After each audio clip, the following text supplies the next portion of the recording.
This is your single leg foam roller squat, pistol regression.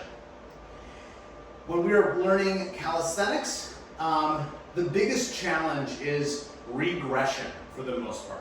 Progression is usually easy. Add more reps, be more explosive, move faster, change the leverages into a more disadvantageous pose. Regression is much more challenging in calisthenics. And so when we're talking about a pistol squat, which is an extremely challenging move, not just for strength, but also for balance, it can be challenging to find a decent analog or parity for that in a more stable, less demanding format. So I'm going to use one of my favorite tools, a foam roller here, to help us achieve this pistol squat. Please understand, your range of motion might not look like mine. It's very important that you stay honest about where you are comfortable and where you can repeat this movement, this exercise a few times a week without any knee, hip, shoulder, neck, or even jaw pain. Lots of things can go wrong here.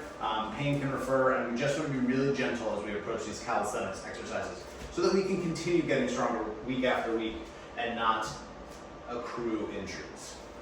So I'll be demonstrating this on my left leg. So I'm standing on my left leg.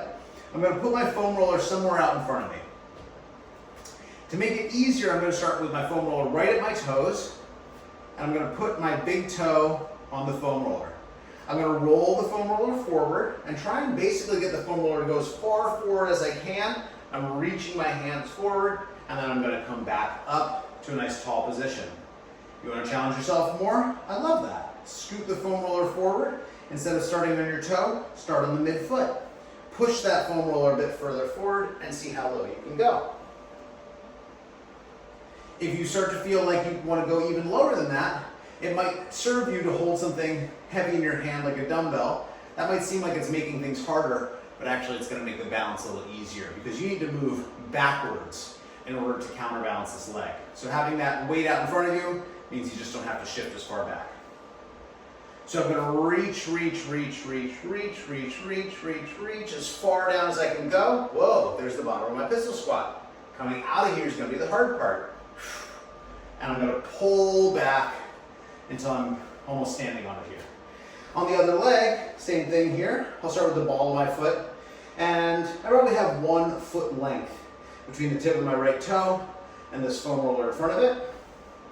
And I'm going to push that foam roller forward. I'm going to reach forward, settling into the hip, down, coming up, and making sure that I have control throughout the full range of motion.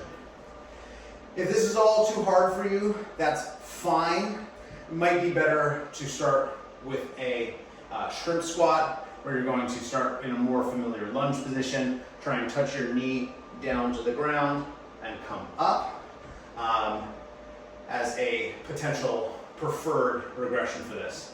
Once you can do 10, 15 shrimp squats, moving on to the pistol squat or to this foam roller squat on the single leg will be of service. So that is your single leg foam roller squat.